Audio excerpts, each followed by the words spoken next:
Hey, Hey. what's up? Hey, not much. See ya. Yeah, Isaac. Yeah. Nice to see you again. Yeah, you too. How are you? Pretty good. All right. Waiting for all the stragglers. Oh, okay. I know it's raining. I know. Feel free, grab some food if you're hungry. Try something here. Probably haven't ever met Jacob. Hey, Isaac Porter. Jacob, Hey, yeah, you too. How are you? good? Eye doctor, right? Yes. All right, that's that. Thought that was right. Hey, we're gonna have one person. Is this your mic? Yeah. So we live stream it. Nice. That's good. So we got a lot of people on the live stream. Hopefully, you might be the only one in person. All right. But that's well, fine. I'm free, so it's good to come I think down. one person's already on. One person. All right. What are you streaming it through? We're just using YouTube. Just live YouTube. like live stream it and then just embed that onto a page on our website.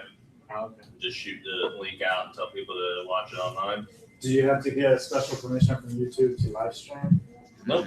No, it's a feature that they have. You can live stream something for up to like 6 hours. But if you have like music, like if there were like music playing.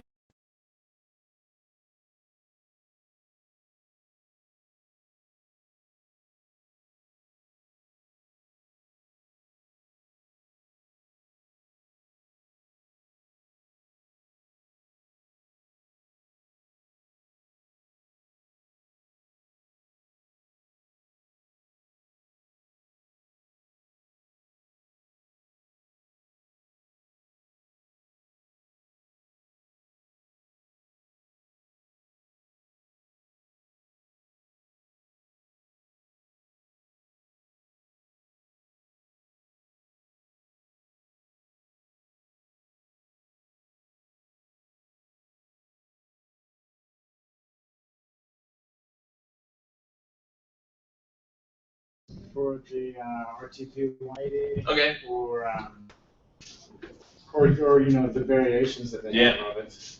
Yeah, they pretty much have an event going on all the time now, every night. Like last night, they had like 4 going on at one time. Oh, and yeah, since I wasn't here for the last workshop, did you like one of those emails I forwarded to you? It cut off. Yeah. Yeah. Yeah. Did your computer like go to sleep? Is that what happened? Nah, I No. worked. I mean, I don't know. I mean, I I wrote think back it and I was- was like, "Hey, sorry."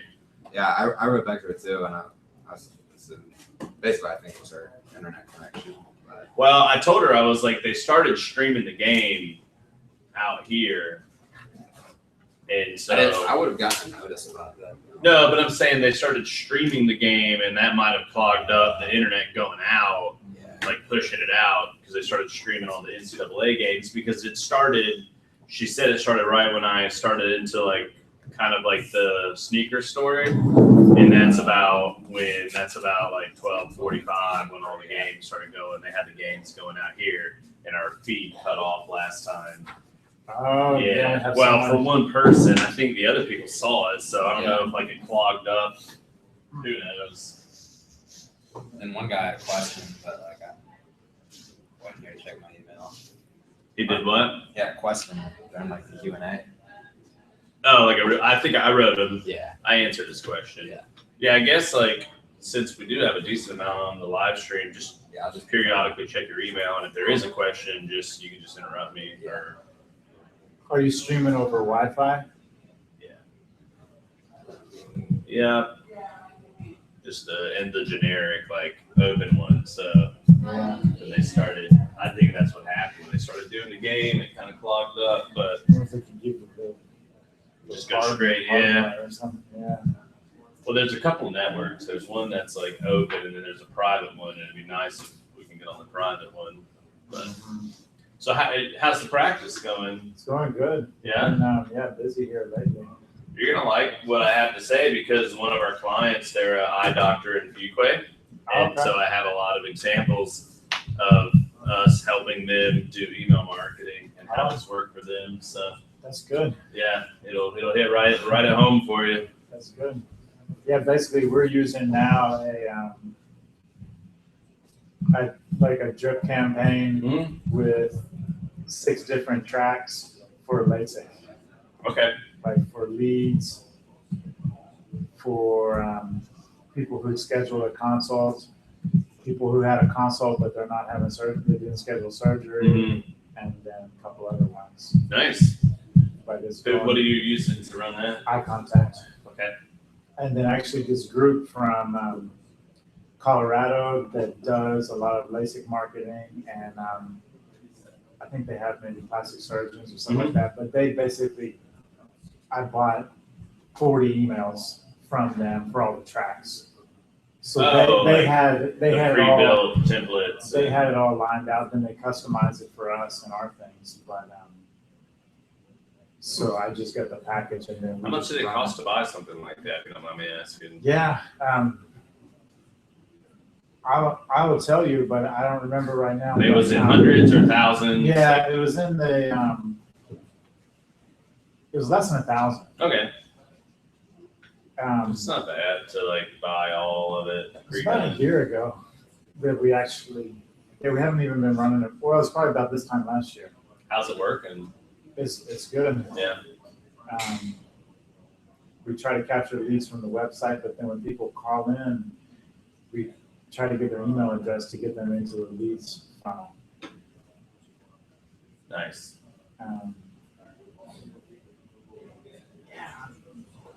Yeah, I wish I could remember. I'll let you know.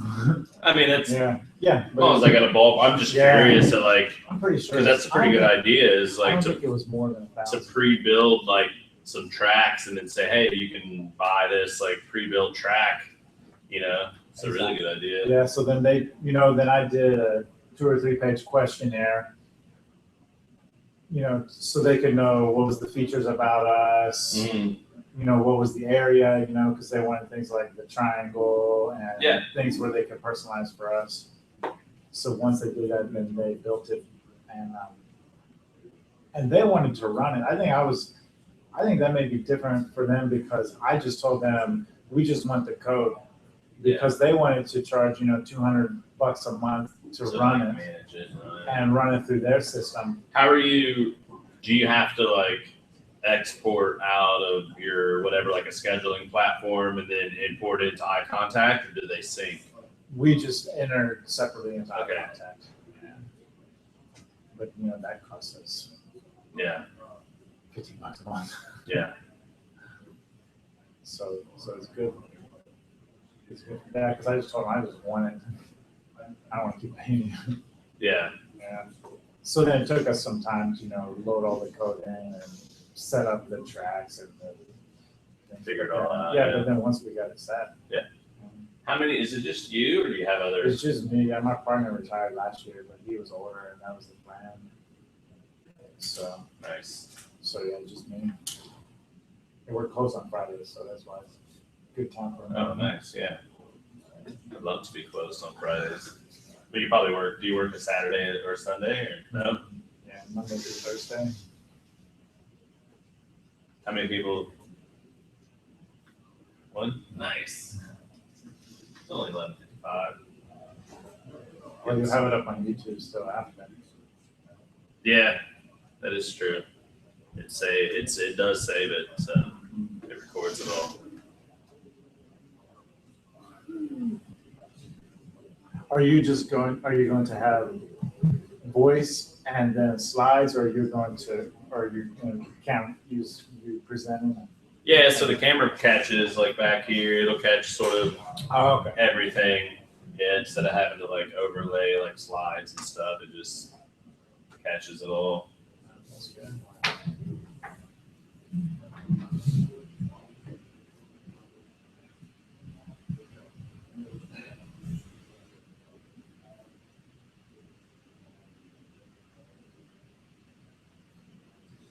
Grab some food.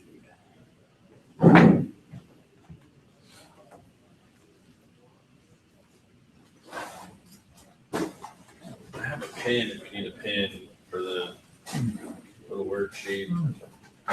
Oh, yeah, thank you. Yeah.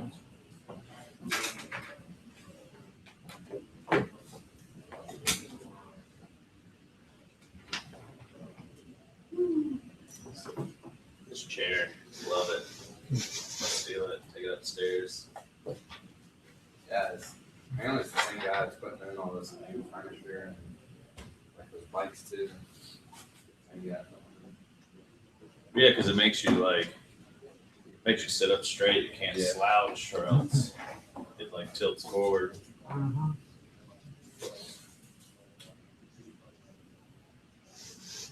you can easily.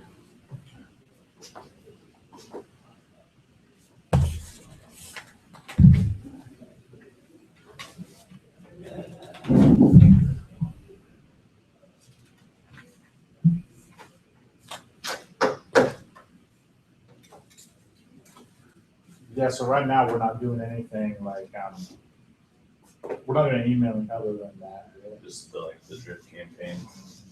So what? I mean, you have to manually go in and then like trigger like. Moving from track to track. Yeah. Mhm. How long does that take you? I mean, Not too bad, because we just started, but there's less than 300 people in our whole eye Mhm. contact now. So I guess about a year.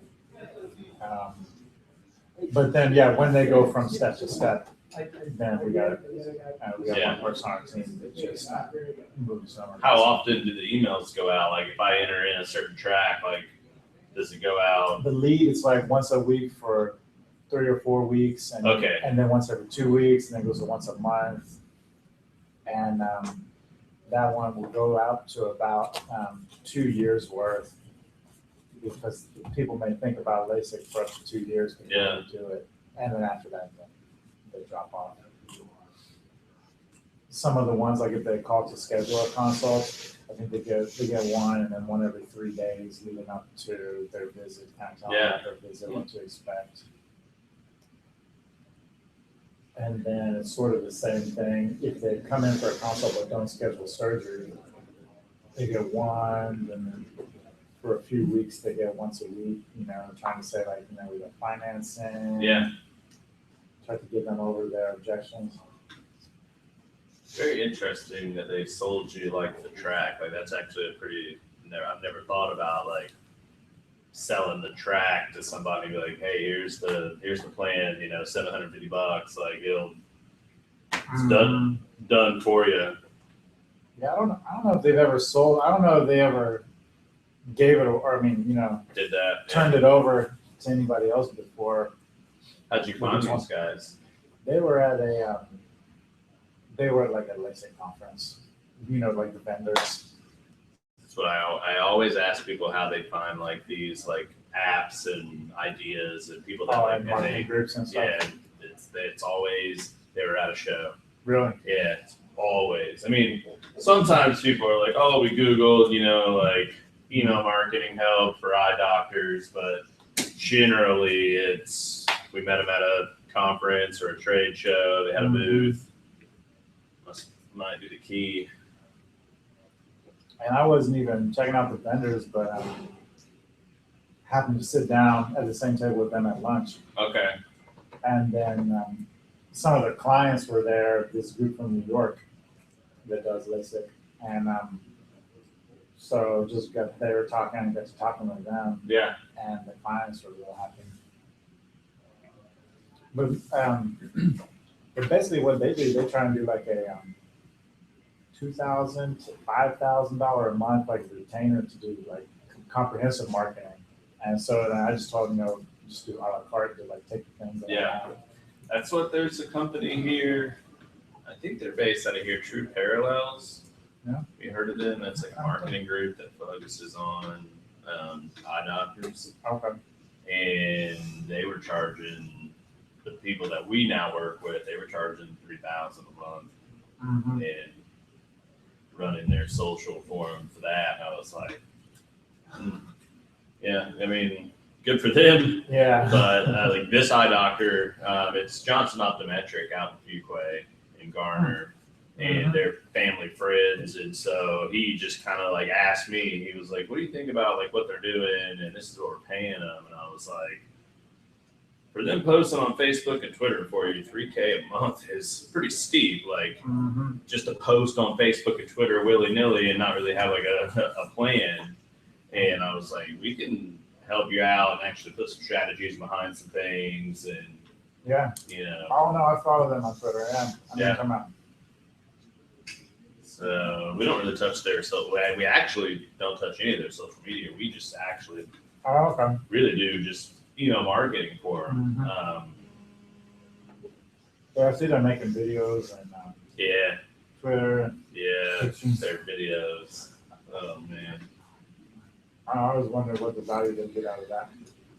that's what I try to preach to them every time that we get together. They're like talking about their new video, and I'm like, okay, what's the ROI here? Like, are you guys getting customers out of this? And they're trying to get on the Jimmy Fallon show right now, and they're again like that. Jimmy did some new thing, some Lexus thing, and they're trying to get on the show, and I'm kind of like, what does this have to do? Like, I mean, who sees you on the show and then goes, oh, I live in Garner, Yeah. I live in Fuquay. Like it'd be different if it was like a product that you could sell like nationally. But I mean, and they love doing it, so it's probably their creative outlet. They love doing those videos and making them, and some of them are funny and cheesy, and some of them have gotten 20,000 hits. So can't blame them there for at least getting their name out there. Yeah. So, but. We'll get people 5 more minutes. How many on there?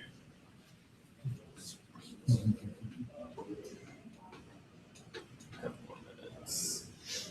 Could just be a one-to-one consulting session for you. Hey, that works for me. Makes me laugh. And lots more pizza. I know. I even got 3 because Yeah. we normally just get 2. But I mean, I had a decent amount of people sign up. Like we've had. So this is a makeup one from February, and so we had like 20 for that one, and then I opened it up, and so if I'm gonna do it, I might as well just like see if anybody else would be free on that day, and we had 12 more sign up, so we had like 30, 32 people that said, yeah, either in person or online, I'll be there.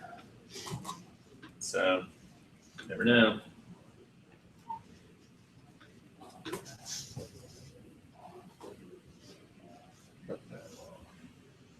Maybe I'll move it to just once a month, like maybe like twice a month is too many options. Like just do once a month and try to get more people. Oh, because you're doing the same thing twice. Somebody emailed me and asked where it was. Somebody else did it.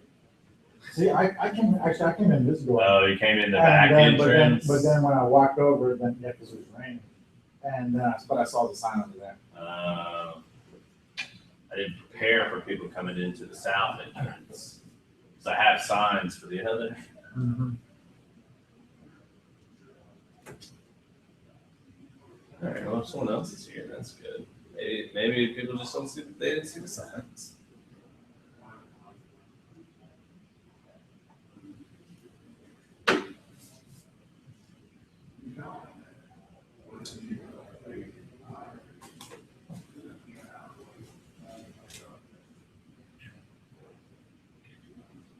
You're like, aren't you north Raleigh, North Hills? Yeah. area? Yeah, by Falls and Millbrook. Okay. So I remember first meeting you outside of Marbles. I forget what it was okay. for. I feel like it was maybe for like an SEO meetup or something. If you've ever been to one of those. Oh, or Something. at Marbles, it was probably that Google Plus thing. It was. Yeah, it When they were was. trying to launch That was Google like Plus. 2 years ago. That was a while. Yeah. Yeah, and they had that kid from like Wake Forest that like has had like all these people. Did you find him? Our crowd just doubled. Huh? Hey, Our crowd doubled. All right. Did you come in? Which entrance did you come in? One right here. I just sort of stopped there. I didn't see the sign. That's fine. That's okay. Feel free to grab some pizza and drinks if you're hungry. There's also food trucks outside, but they take a while. So I thought there was a handful out there. yeah, they always have some pretty good ones. Like I saw American Meltdowns out there. Mm-hmm.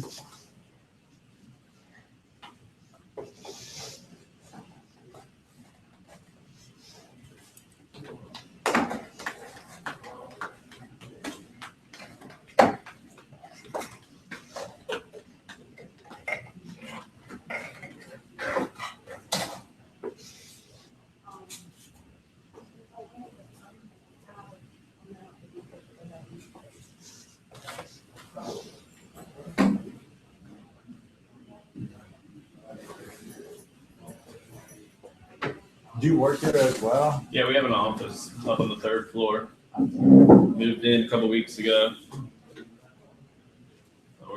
I like being out here. We were at HQ Raleigh, downtown. I like that too. We just got more bang for the buck out here. Like we almost quadrupled in size. Like nice. We've almost quadrupled in like our size of our actual office space for the same amount that we were paying to be downtown. So, and we do a lot of work for RTP. So not only like the 180 stuff, but we do like all their videos on a retainer base. So Jacob does all their video stuff, like when they have like projects that they want to showcase, and you know, when this building launched, he did a video about that. So it just made sense to be here. And they gave us an office with a window, so that was pretty much the final thing. Nice. Window worked. I'll give it another minute or two. Yeah. You ever tried to upload to YouTube and all of the auto thumbnails have been busted? I don't really mess with YouTube all that much. So thumbnails for your videos, or The auto thumbnails, you know, the ones that just come up from YouTube. and they don't exist. Yeah, I did. It never happened to me before. I did because I was uploading a video yesterday. They're all busted, so I deleted it, uploaded it again, same thing. So I One of never ours- bothered. I never bothered to make custom thumbnails. I mean, I have to for this one because the video, the rest of it's fine. Yeah, you can't get custom thumbnails now unless you have a certain amount of subscribers. But our last live stream video thumbnails, or underneath it said, "This video is blocked in some countries." Really? Really? I don't know what caused that. But No, it gives me I do have the choice for custom, but I just never bothered to take time to make one or make them. But I'm gonna have to for this one, I think.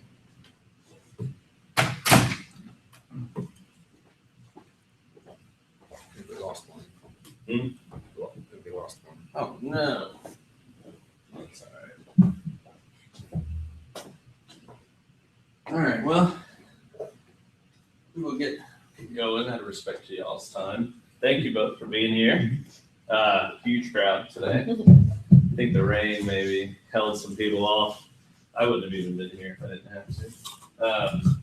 So even though it's just you guys, I'd love to kind of let you, have the floor for 30 seconds and kind of tell what you do. And I know what you do, but she doesn't. So, and then also that kind of helps me like tailor ideas and thoughts as we go and examples. And hopefully I can kind of tailor it to like what you guys are specifically doing. So Okay. I'll let Yeah. you start. Yeah. Hey, I'm Isaac Porter. I'm an ophthalmologist. I work in North Raleigh, and mostly we're working on focusing for LASIK and cataract surgery and medical eye care.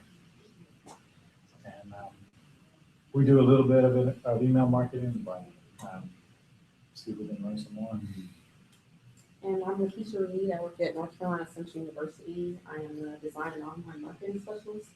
So pretty much a one-person email marketing, advertising, web design, graphic design. You're everything. Yeah. For the whole school, like the whole. Yes, we University? have one other person who does graphic design, but aside from like IT, it's just like, so, and they don't do email stuff. Jeez. Yeah, I know. Our market is, of course, current students, prospective students, alumni, and then, people who we can get interested in donating. Okay. All right. Well, good. That helps me kind of. That's crazy that they have one person that handles all that. I'm surprised you were able to break away. So I'll give you a little bit of background about our team. I'm Will, and that's Jacob. Then we have Jacob does all of our videos. So we're a full service marketing agency, from web design, internet marketing, email marketing, video production. We consider ourselves sort of like your outsourced marketing department. So like if they didn't have you at Central, then they could say, hey, we need somebody to come in and like help us do all this stuff.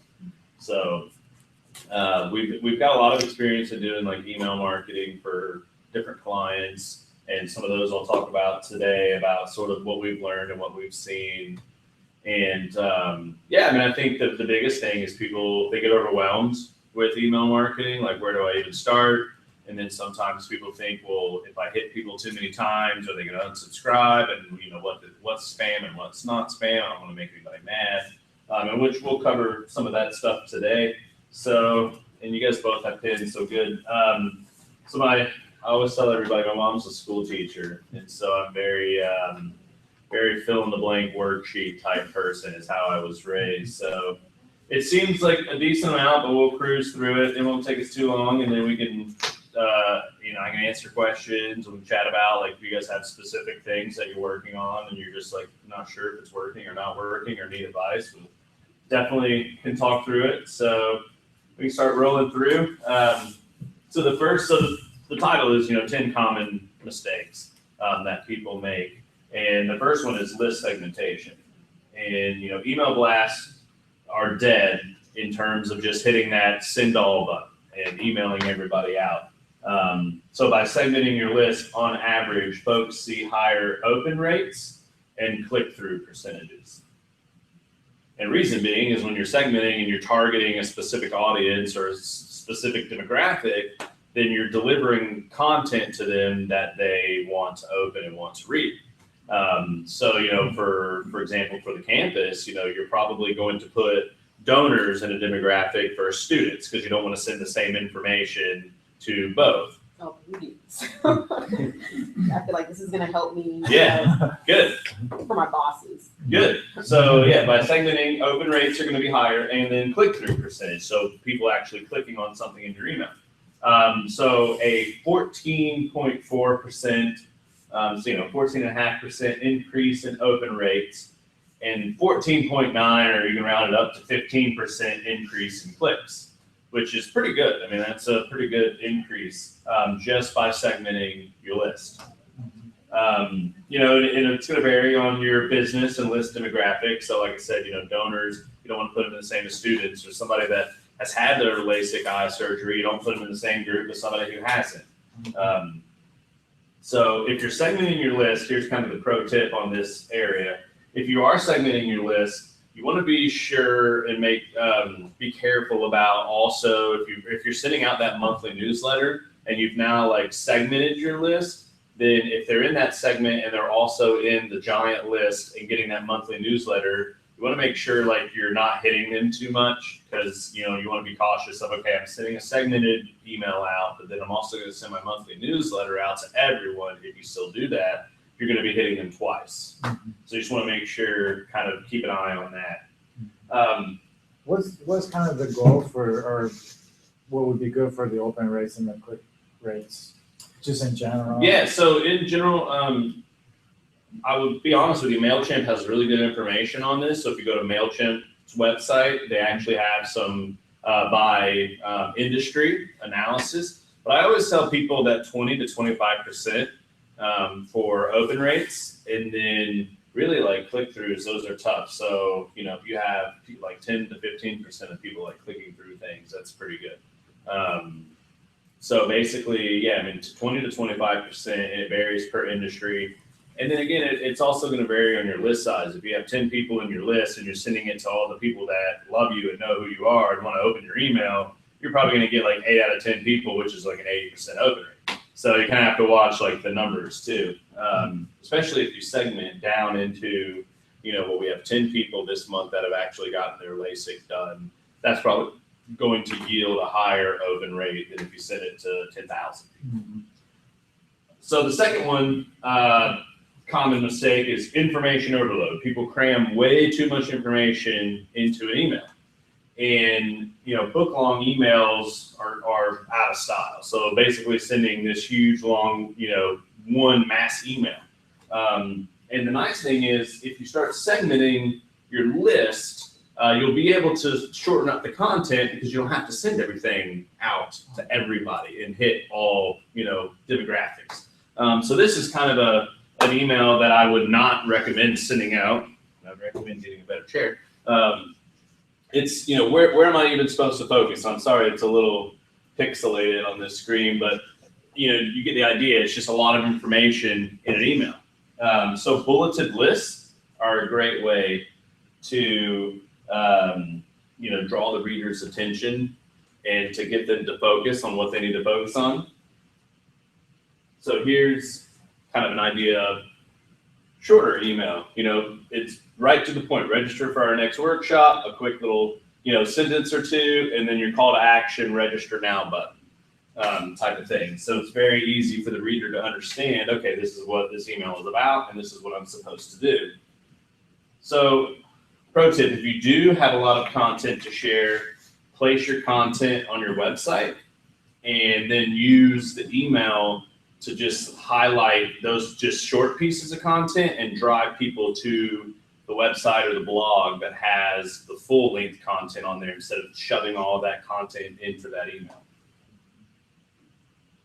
And here's another kind of email that has a lot of stuff in it, and it's kind of hard to tell on this screen, but this actually has got a gray background behind it. So it's image, image, and another image. And so you can easily pull out the three things that you want that person to do in this email. Even though there's a lot in here, there's 3 bold call to actions. And then these down here are still important, but not as important as somebody clicking up here. So if you do have 5 or 6 things that you have to send out in an email, you can separate them out, kind of in nice images, which makes it kind of easier for somebody to kind of pick out. All right, next, A/B testing. Should always A/B test your emails. This is something that people skip out on a lot. And basically, if you're not familiar, are you guys familiar with what an A/B test is? Okay, good. So I don't have to really go into that. But the first step to A/B testing is deciding what to test. And there are several variables to test. The most common are subject line and call to action. So the easiest way to test your subject line is to, take your list and then create a subgroup, group A, and then another subgroup, group B, and send one subject line to group A and one subject line to group B, and then pick the winner, whoever has the highest open rate, for example, that's your winner, and then you take that winning subject line and send it to the rest of your list that you have.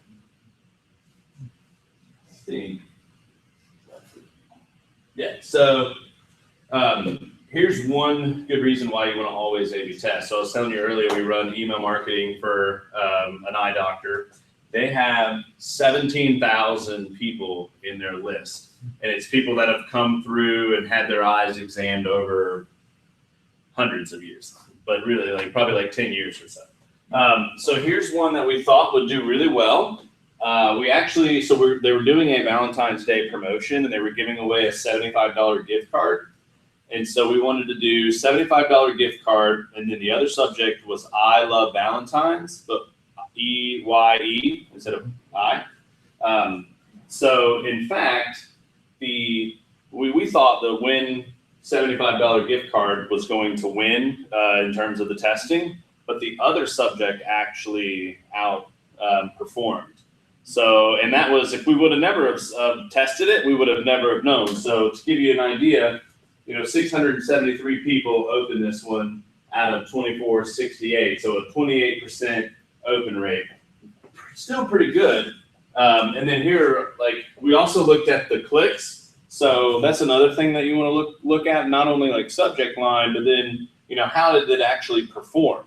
So you can actually look at if a subject line had more opens but less clicks, then you actually might want to go for the one that had less opens but more click-throughs. So, you don't always want to go with the who had the highest open rate.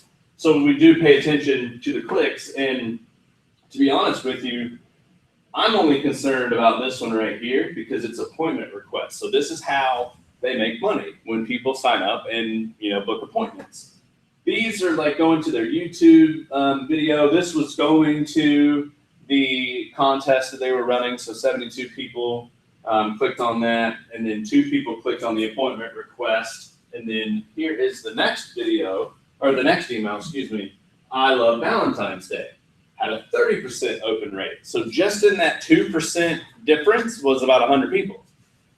So when you're looking at like, well, okay, well, who cares if I do A/B testing? Well, 2 to 3% could be a couple hundred people that open your email. And then this one, the one that I'm, was concerned about, appointment request, 17. The other one was 2. So it's okay, maybe something about this subject, wanted, maybe because it was less about winning the gift card and just more of general email, more people said, well, I need an appointment.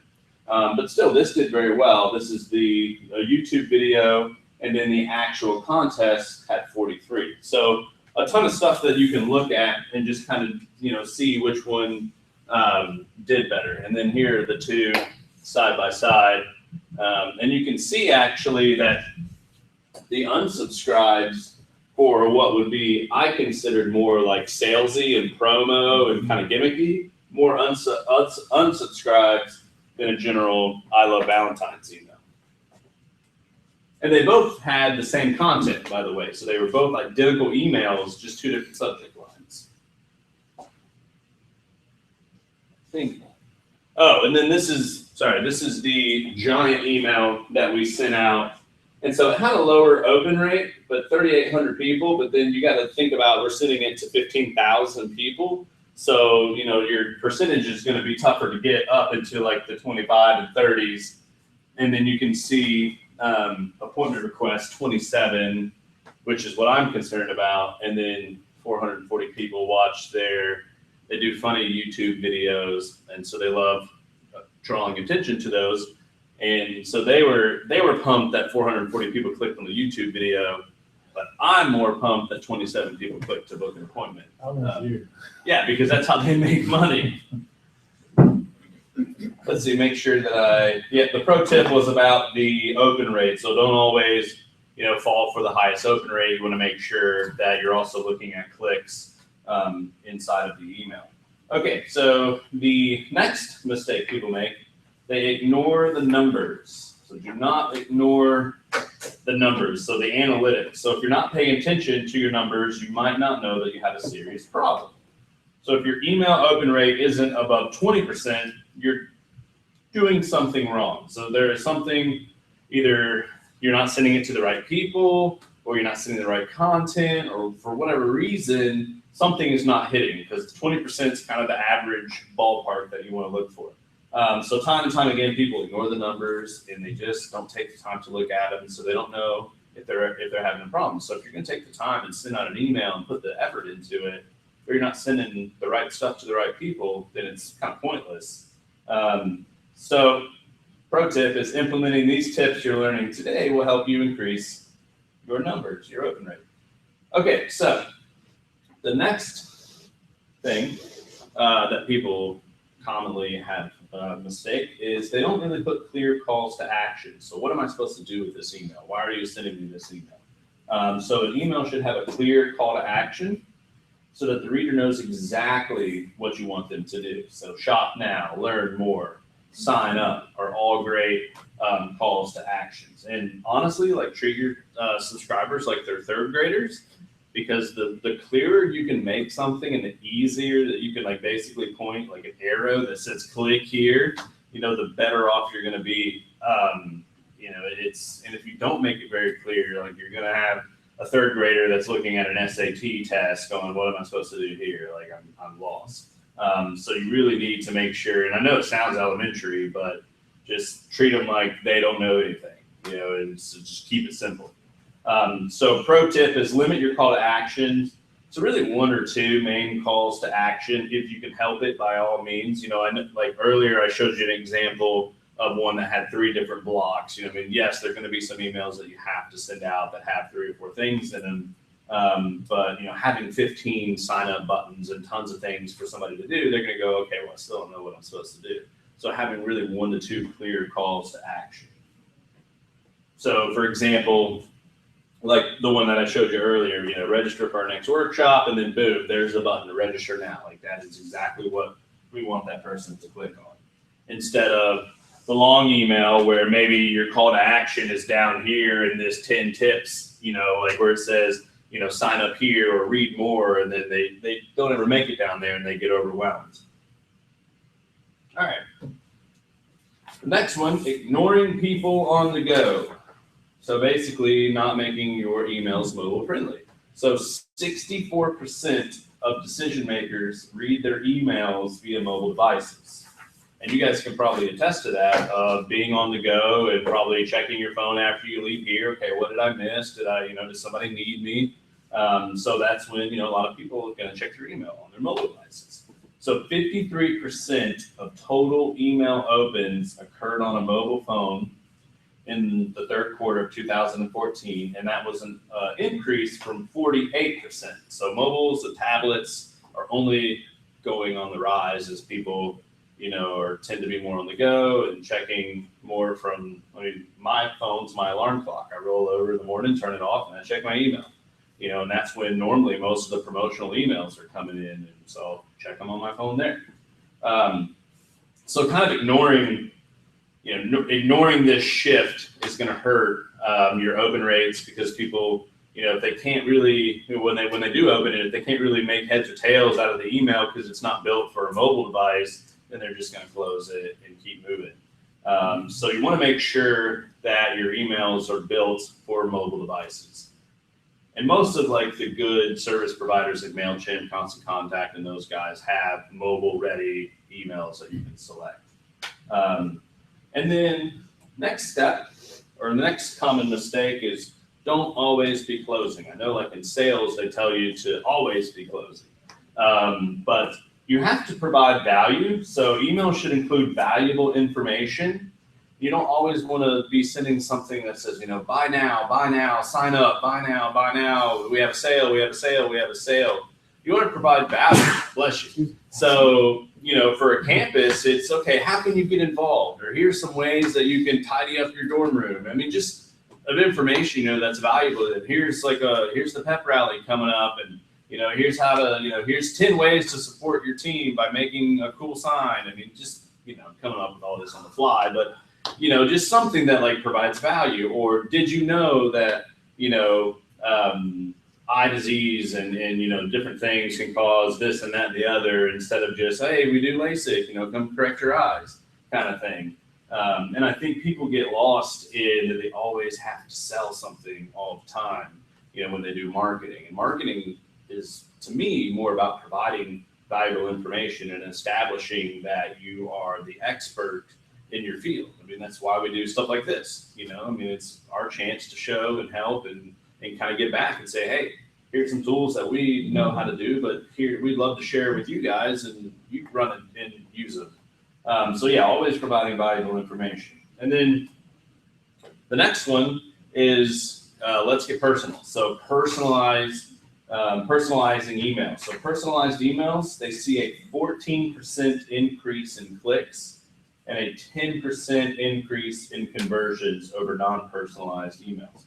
And what I mean by this is, inside of an email system, you should be able to put some tags in that email that personalizes the email. So, for example, here's one that I sent to myself.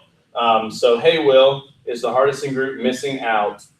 And that, says, wow, that's me. That's my company. What am I missing out on something? I should probably open this email. And then, that will go out for everybody. Hey, Bob, is Bob's Pizza Kitchen missing out? And so it will personalize it for everyone. So yeah, 14% increase in clicks and 10% in conversions. And then a personalized subject will increase email engagement by 22%. So that's that, hey, Will, is the Hardison Group missing out? That really does draw. That grabs, if you were looking and that had your name and company in it across all the other emails, that one's probably going to stand out to you, because it's oh, that's me, that's my company. Your subject line suck, but not to worry. That is the next mistake that people make. When it comes to subject lines, people tend to worry more than they should. And the reason being, and most people will say, well, the subject is pretty much like the first thing that people see, and that's why they're going to open the email. But on the other hand, there is no perfect subject line. There is no perfect subject line that you're going to send that is going to get 100% of people to open your email, unless you're sending it to your mom, and that's the only person she's going to open it. But if you're sending it to thousands of people, you're not going to get 100% open rate. You're just not. It's never going to happen. So don't people like worry and fret, and they'll sit down and they'll strategize all these subject lines.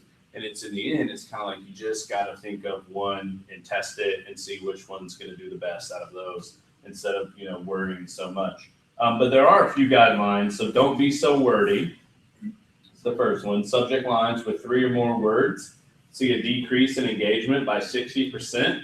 And this actually came from another source. And I've actually seen this kind of vary a little bit. I mean, it's tough not to have a subject of more than 3 words. So this one's kind of, but be direct. So asking a question actually decreases open rates. So do you know what is killing your email open rate? That's actually bad. Instead of that, you should say subject lines kill email open rates. So you're basically being really direct and telling the reader, here's what's inside this email, and here's basically the nugget that I'm telling you. So you want to use less marketing lingo. So actually using things like the top 10 industry secrets or explaining how you're the best really doesn't work. And then you want to avoid spam triggering words in your subject lines. So cash, quote, save, free is another one. Like I really have to avoid when I do the emails out for these workshops. I try my hardest not to say that it's a free workshop. I'll try to use words like complimentary, which is still kind of but I don't want to say free workshop, because then immediately that gets triggered, and that's probably going to go into a Gmail promotional tab or into junk mail.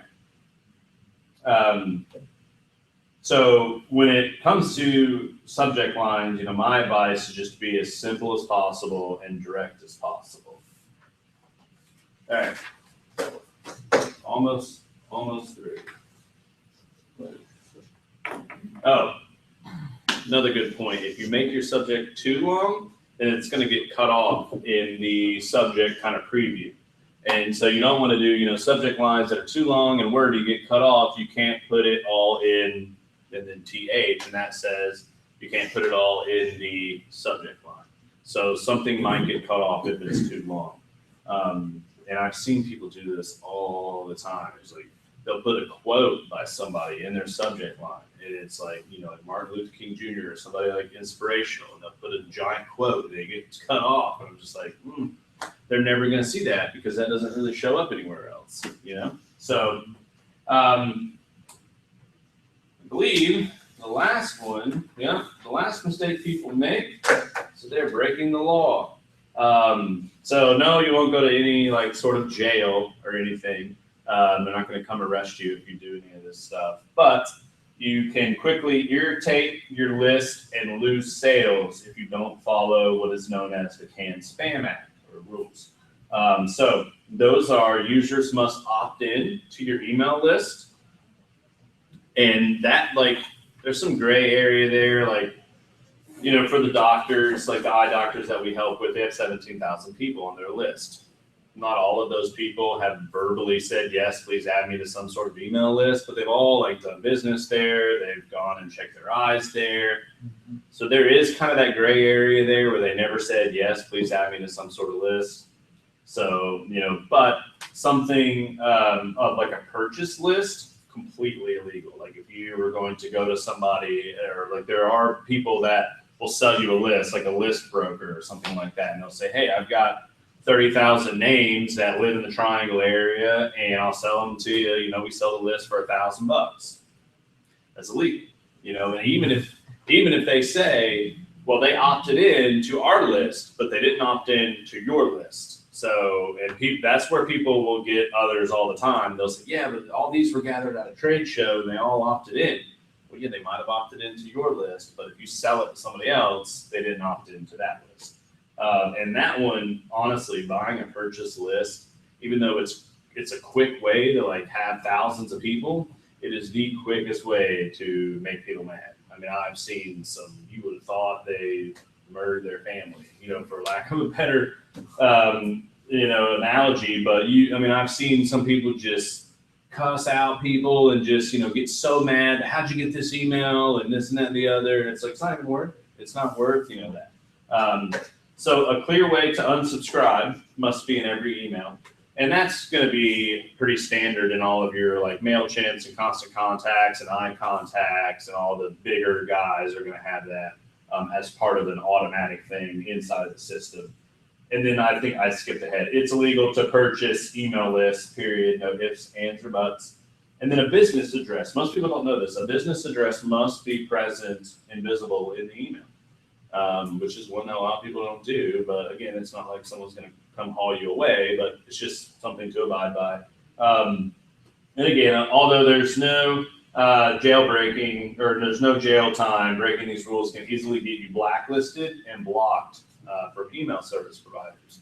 And MailChimp does a really good job about this. I've heard of stories where people have gotten blocked from MailChimp and then gone back in, tried to create a new account with the same like credit card. Nope. They can somehow, I mean, they tie it all together and they know that you're that person, and then IP addresses and all this stuff, and they won't let you back on if you abuse, especially their big one is they make you double opt in. And so what that means is if you opt in, they send an automatic email to that person and they say, hey, just making sure you meant to subscribe to this email, click yes to confirm. And so they double opt you in.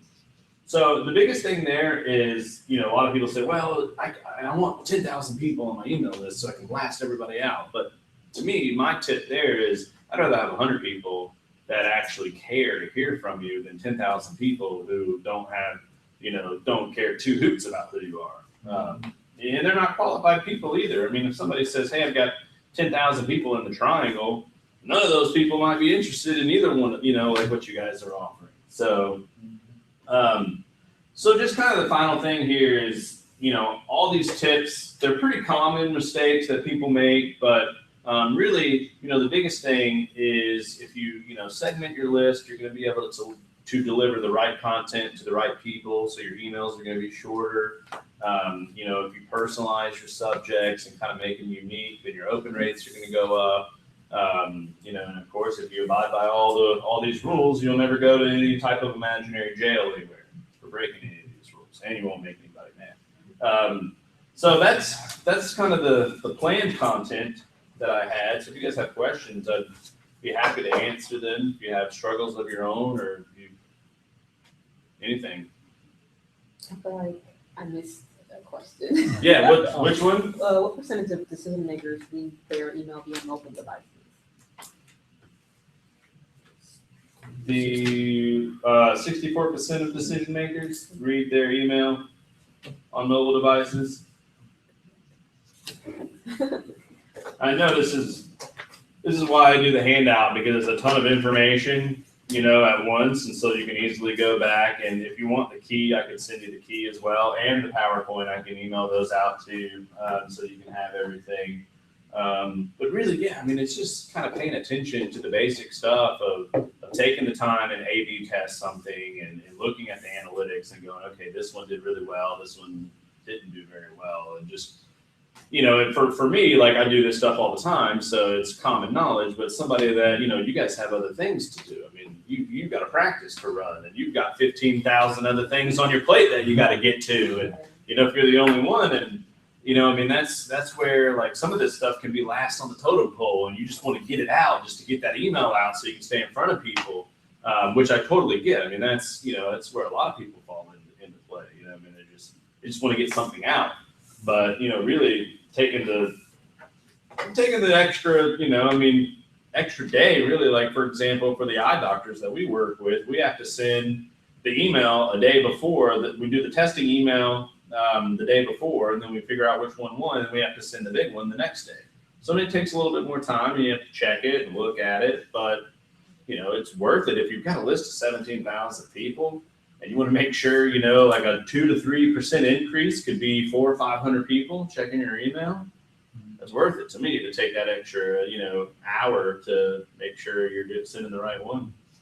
So, it sounded like you're saying maybe newsletters aren't that becoming that popular. you They're know? not, yeah, I What, mean, what kind of things would you suggest as far as the content of the emails or the frequency also? well, so I mean, I like what you're doing. So we were kind of talking before you got here is, he actually sends like, drip campaigns to different people on different tracks that are interested in like LASIK. So he's got, emails that'll trigger and go out like once a week or once every couple of days, and they kind of scale back to once a week and once a month, over 2 years of something like kind of nurturing. And I personally think that is the way to go instead of blasting out. I mean, really anything. I mean, we see success with the eye doctors when we blast out to all 17,000 people, but I think we would see much more success if we could have access to their system and go, okay, these people haven't been here in 2 years to have their eyes examined.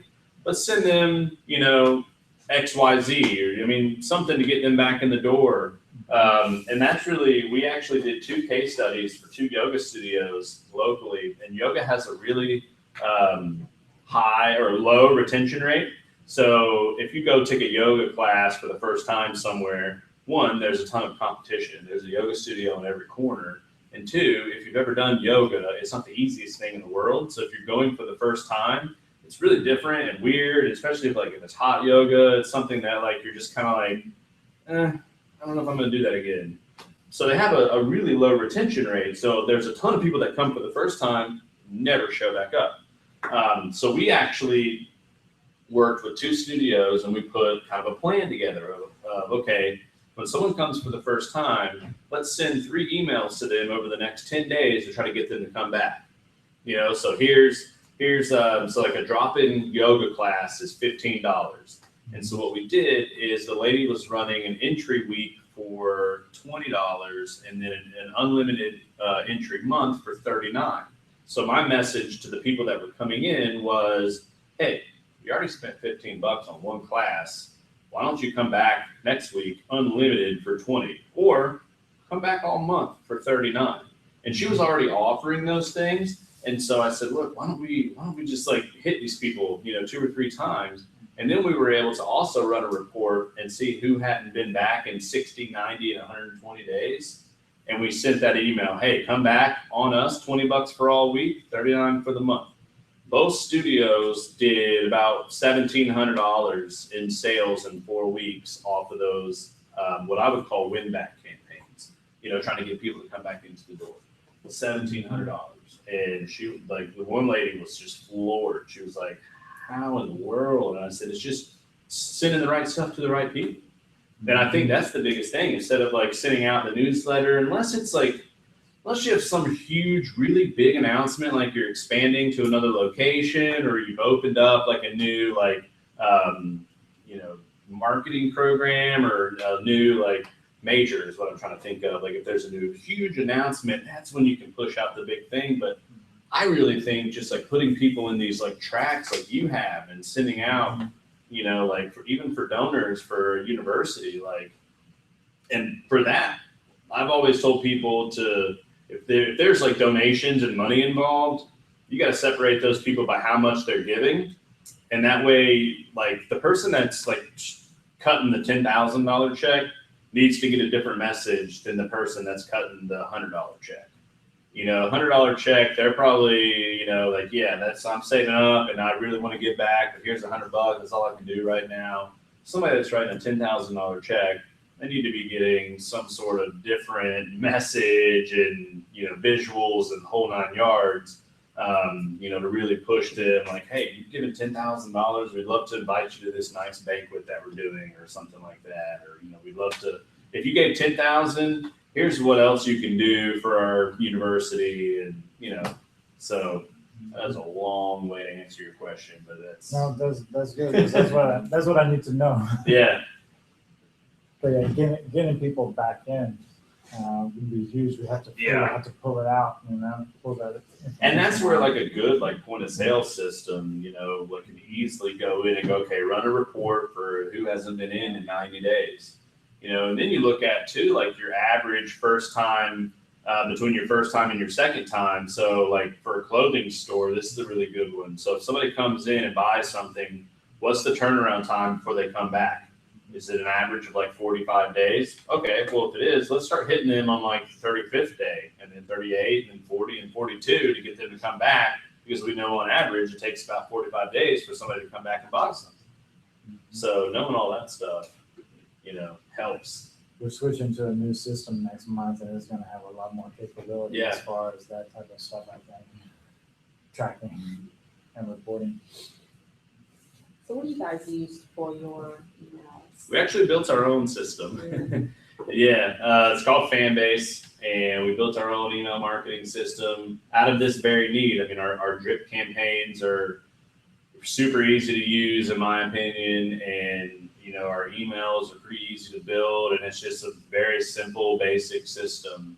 And the how to get there is just growafanbase.com.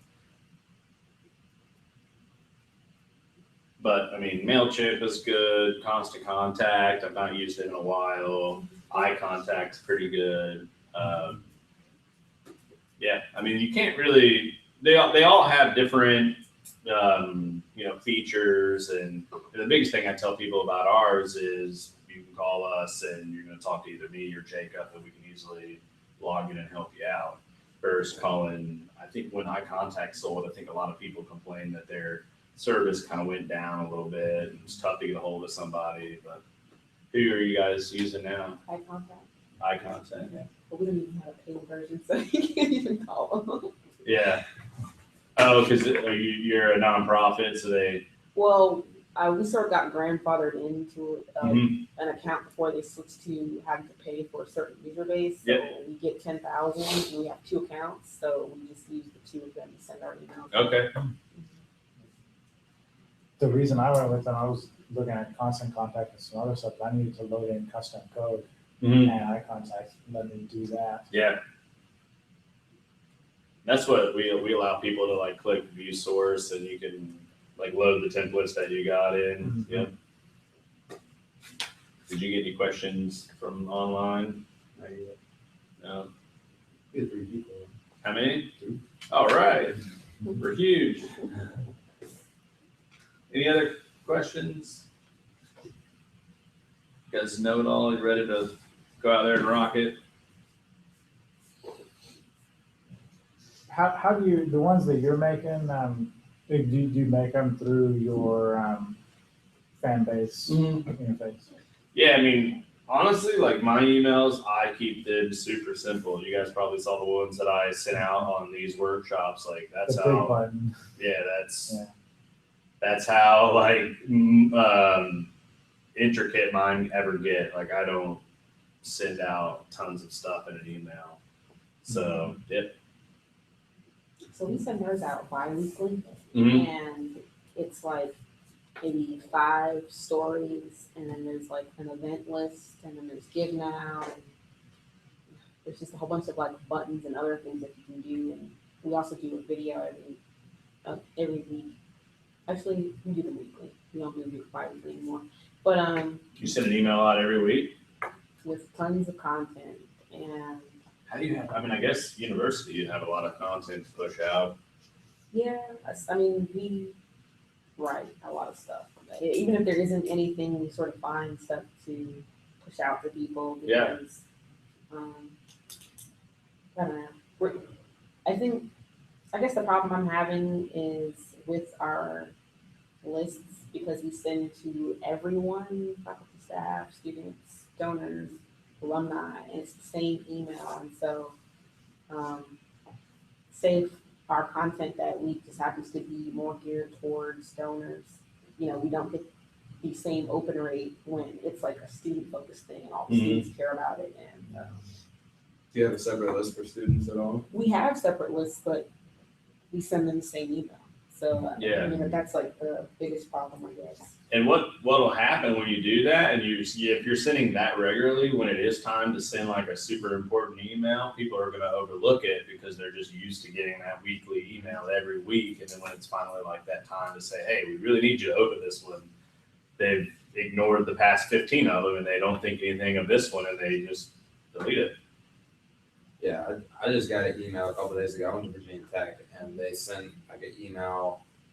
Somehow I got on the list for like season ticket holders, and it said it was all about renewing your season tickets. Well, I didn't buy season tickets last year, and so I don't know who all to send that to. It's like you need to target that type of thing to people that bought season tickets last year or in the past 5 years, because you're gonna getting a whole lot. You know, everyone else is in that list is not gonna pay a whole lot of attention.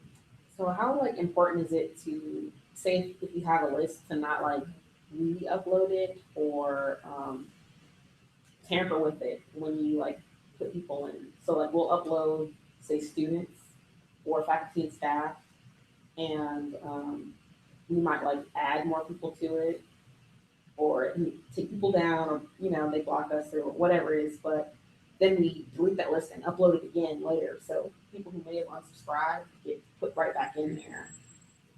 How like bad is that? Or Well, it should catch. So the way that we have ours is like if you have an Excel spreadsheet and you upload it back in, it'll catch like duplicates. So it'll say, you know, oh, Will's already in this email based on this email address, or he's already in our system, and it'll bypass that and it won't upload that person back into the system again.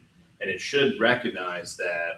If it doesn't, I'm surprised that it doesn't, but it should. I mean, I would think eye contact would recognize that contact's already in there and it wouldn't duplicate that contact. But yeah, if they've unsubscribed and you add them back in and then it shoots them another email, like that's when you'll get those lovely emails that have 4-letter words that. I think eye contact has some, like they can unsubscribe from an email, but then they can also say, you know, stop sending, don't send me anything. Yeah. So sometimes they may drop from one list, but then if you make another list, it may let you then put back in.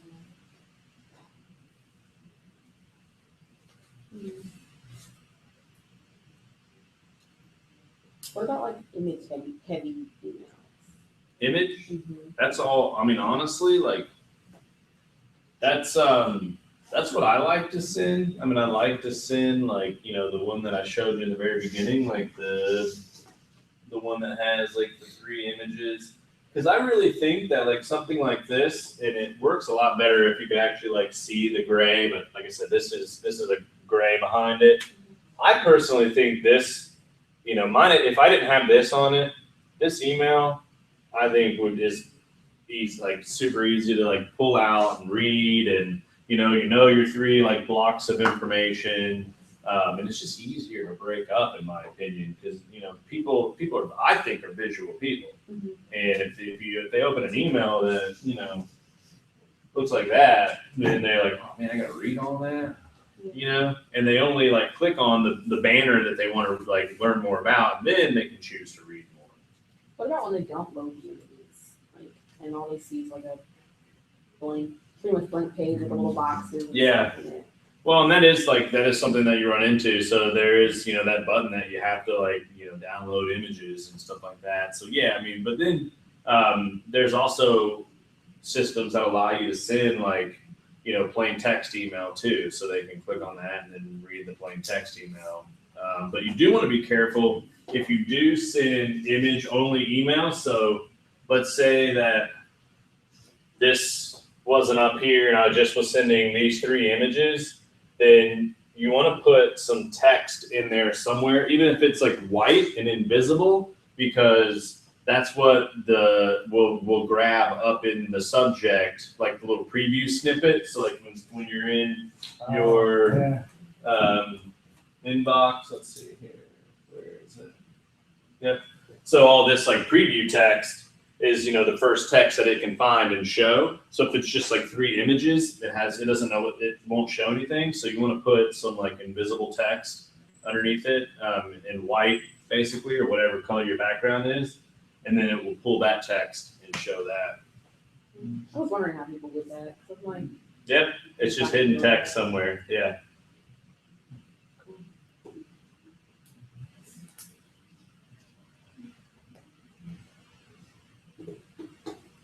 Cool. Well, thanks, guys. I appreciate Thank you. you coming in the rain and weather, and right on time, 1 o'clock.